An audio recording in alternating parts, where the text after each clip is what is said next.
When the head coach for Indiana is taking shots at the Southeastern Conference, you know the SEC's back, baby. Stick around. Let's talk about it. This is Way Offsides. 3, 2, let's go.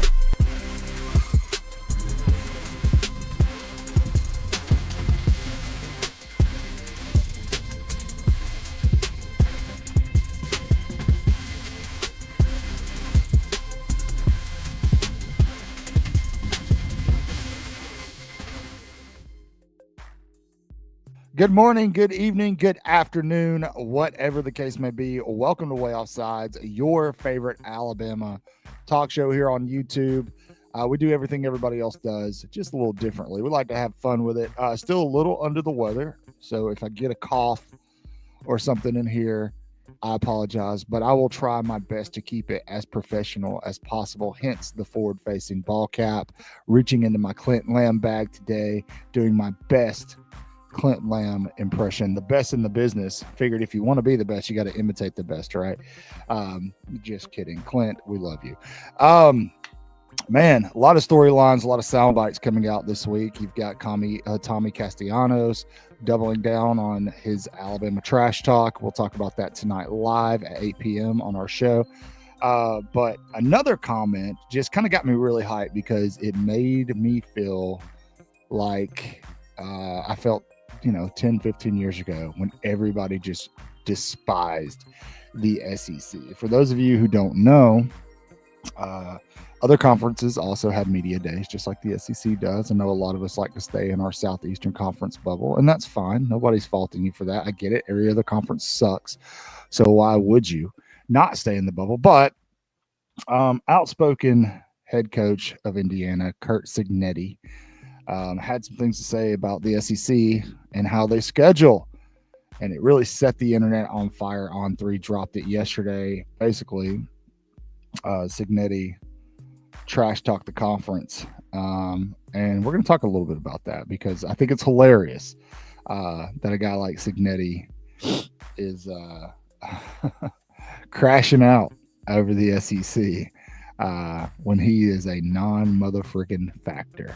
Frickin'. I didn't say the actual words, YouTube. Relax. Everybody relax. Take a deep breath. Before we get to there, please like, subscribe, hit the notification bell, do all the things. You're getting my radio voice because I'm stuffy. Hit the notification bell. You won't miss a thing. We got some recruiting news coming up. We've got Jabarius Garor, 2027 5-star edge, Alabama commit live on the show tonight. We've also got JT from over at the Bama Standard tonight. We're going to do some hot takes, talk more about the Cignetti stuff. We're going to talk about some stuff that Ty Simpson said that's got us kind of ready to run through a brick wall. And we're going to talk about all that tonight, so make sure you're there. Set your calendar, set an alarm, 8 p.m. Central Time. Tell your ma and them. But before we jump into the Cignetti thing, I owe Carson Beck an apology. I made a post yesterday on Twitter. AI is a wonderful tool, and it is a vast power to harness, and we should all use it responsibly. And in doing that, I made a meme of Carson Beck's SEC Media Day headshot and may have turned him into Sid the Sloth from Ice Age. I posted it just because I thought it was funny, and I did not expect anything to happen, but that post has blown up. Last I checked, it had 2.6 million views. So Carson Beck, I'm sorry that you look like Sid the Sloth. I'm sorry that you had to leave Georgia because they hate you. I'm sorry that you ended up in Miami, man. Sorry that you also could not stay off Tinder and be loyal to your girlfriend. I hope that you guys are reconciling. Anyway, to the Curt Cignetti comments. Cignetti, very outspoken, talked a lot of crap. It's just his personality, so we'll just put that out there. That's just who he is. I also often think those figures are really good for college football, right? The Lane Kiffin guys who just say off the cuff stuff. They are good for the sport. It creates drama, and that's what makes college football better, in my opinion, than any other sport, including professional sports in the world. Just because there's so much pageantry, we call it pageantry and tradition a lot, and a lot of times it's just drama. but that surrounds the sport. And a buddy of mine, we had a phone call yesterday, and we were just talking about all the ridiculous storylines from the past 20 years. The Bobby Petrino and the motorcycle, just ridiculous stuff that you don't get anywhere else in sports. But Cignetti is one of those guys that really uses that to his advantage to keep his name in the spotlight. And it came to a head last year when Indiana was pretty decent. They were okay. And they got some love from ESPN, College Game Day. He was on College Game Day, crediting Saban. He's learned from Nick Saban. Told him for you talking smack, I can do that. But that didn't change Nettie ways. And yesterday, interview, going up to 10 minutes going on. He said that he felt like Indiana should adopt an SEC scheduling philosophy. And by that, he means by having several group of 5 opponents or an FCS opponent, because the SEC doesn't play non-conference games.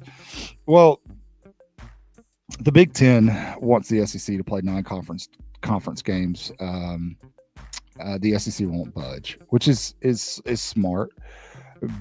But Cignetti taking any kind of air with that is interesting, because, well, first of all, to say that the whole of the Big Ten and the SEC are the same is ridiculous. Now, Peter Burns, I don't like Peter Burns. I don't respect Peter Burns, but I will say that he put out a very well thought and well researched tweet last night or this morning that and he was breaking down why the SEC has been overall the best conference in college football, and it is. Yes, I know that the non-SEC folks are going to go, well, they haven't won a championship in 2 years, and it's the Big Ten's term because of Michigan and Ohio State. Yes, but we're talking about the entire sample. We're not talking about 2 teams. We're not there. And there's been years where you could make that case for the SEC. It was either Alabama and Florida, or Alabama and LSU, or Alabama and Georgia. There were, or there was a year or two there where it was Alabama or Auburn. And so a lot of people, we're talking about the entire sample size here, right? The Big Ten, as opposed to the SEC, is a inferior athletic conference. We're not just in football; it's across the board, and it's been that way for as far as I can remember watching sports, and that's okay. That's okay. It's not a it is a big deal in the sense that it's just the South is better when it comes to sports, and nobody wants the South to be better than them at anything. But in terms of college football, yes, Michigan, Ohio State have won the last 2 national championships. Out of those 2 teams, Ohio State obviously was overall the best team in the country last year. They had to pay a lot of money for it. Michigan the year before, there's an asterisk next to that because of the whole Connor Stallion situation and how that panned out and how they got there. Yes, they beat Ohio State last year, but without that coaching staff, without the people who were involved in the alleged cheating, Michigan didn't do too high last year. So I think Cignetti's comments might be more for shock and awe value than anything. I think he purposely says things to kind of draw attention from national media to himself and his team, which is smart. As a head coach at a program like Indiana, who's not a powerhouse in Division I football, I think that's a good thing to do. You're right. The eyes shifted off of Indiana back over to Ohio State, where they belong, when Ohio State won a national championship. You've got several SEC teams who are in contention for a national championship this season. How do we get some of that drawback? How do we get some of that national attention back? Well, say something off the cuff, and that's exactly what he did. Now, is he right? No, he's wrong, and I'm gonna tell you why. 2021, the Outback Bowl. Anybody know what happened in that game? The 2021 Outback Bowl. I'll give you a second to Google it. Well, What happened is, coming off of a weird season, Indiana, probably one of their best teams of all time, ran up against, or was matched against, the Ole Miss Rebels. They lost. Indiana loses that game, 26-20, I believe, was the final score. Now, a lot of people are going to say COVID year, this and that. Look, that's stupid. The game still had to be played. The COVID year doesn't matter. That's absolutely stupid. The Big Ten played less games than the SEC did that year. I don't want to hear it. Now, this LSU team, or excuse me, this Ole Miss team that played Indiana was one of the worst Ole Miss teams in the past 6-7 years. They lost 4 conference games. They lost to Florida. They lost to Alabama. They lost to Arkansas, and they lost to Auburn. They went 4-5 in conference, in the same conference that Cignetti is talking trash about, and he couldn't beat that lower tier SEC team in the Outback Bowl. Now, the question's going to be, or the comments are going to be, well, it's a bowl game. It doesn't matter. People opt out, this and that, blah, blah, blah. It does matter. It absolutely matters, because for everybody that opted out for Indiana, you had opt-outs or people who weren't playing for Ole Miss, and your second string guys still couldn't beat Ole Miss's second string guys. And that is just the truth. That's just what it is. So to try to talk poorly on the SEC when that grind, we'll look at some schedules really quick. Let's look at Ohio State's, and we're going to pick them because they just won the national championship. We're going to look at their 2025 schedule really fast. I'm going to read it off. Okay. So they do open with Texas, which is insane. Then they play Ohio, Minnesota, or excuse me, Grambling State, Ohio, obviously not Ohio State. Play Washington. That's a decent game, but Washington is a shell of its former self. Minnesota, Illinois, Wisconsin, Penn State, Purdue, UCLA, Rutgers, and then Michigan. Let's look at, just for craps and giggles, let's look at Texas's 2025 schedule really quick. All right. Texas, obviously, we already talked about this. They start off at Ohio State. I think Texas wins that game.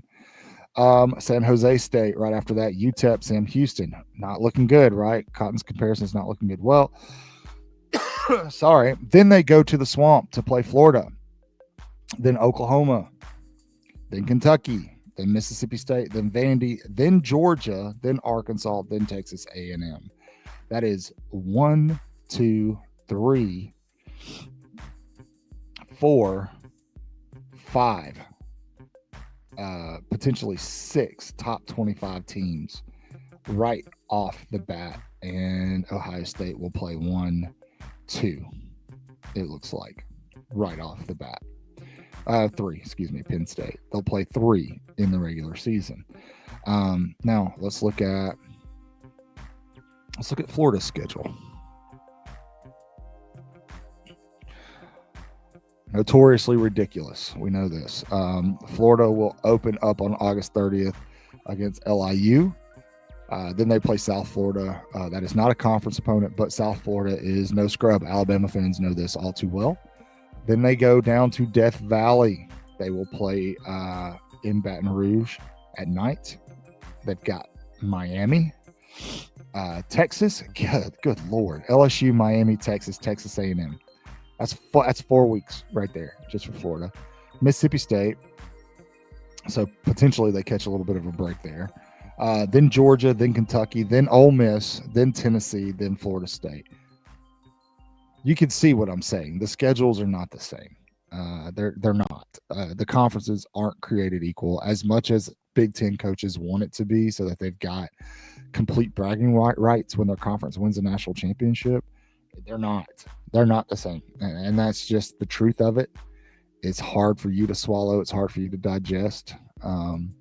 Sorry, but that is the nature of it there, Mr. Cignetti. So you can crash out all you want to, but it doesn't change anything. Plus, the SEC, in terms of their 4 at-large bids if the playoff expands. That's their poker chip, that's their card. That's their card to play. If you want the SEC to go to 9 games, they should get 4 bids because it is a much tougher conference all the way around. You don't want to admit it because that admits that you're inferior to the Southeastern Conference. I get it.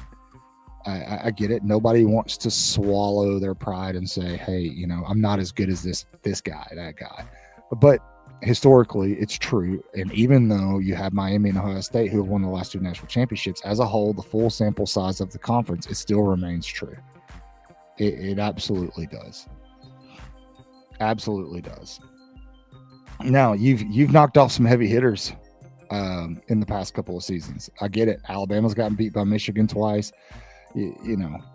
But let's not pretend like the last 2 seasons have been the Alabama of old. Let's not pretend. They're getting back to those ways, but they're not. They're absolutely not. We all saw what happened the last time Ohio State and Alabama played. It was an absolute blowout, absolute massacre in a national championship game. Right? We all saw what happened when Alabama went up to Madison last year and played Wisconsin with that probably their worst team they've had in, 15 years. They beat the brakes off of the Badgers. The SEC schedule is way more grueling than the Big Ten. It's just how it is. Suck it up and deal with it. Cignetti, give us our 4 at-large bids, and we'll give you 9 conference games. As always, thanks for joining in on the content. You guys are the best. We love each and every one of you. Please say your prayers, read your Bibles, leave a comment, wash your hands, horns down, beat Auburn and LSU and Tennessee too. Don't crash out over conference schedules.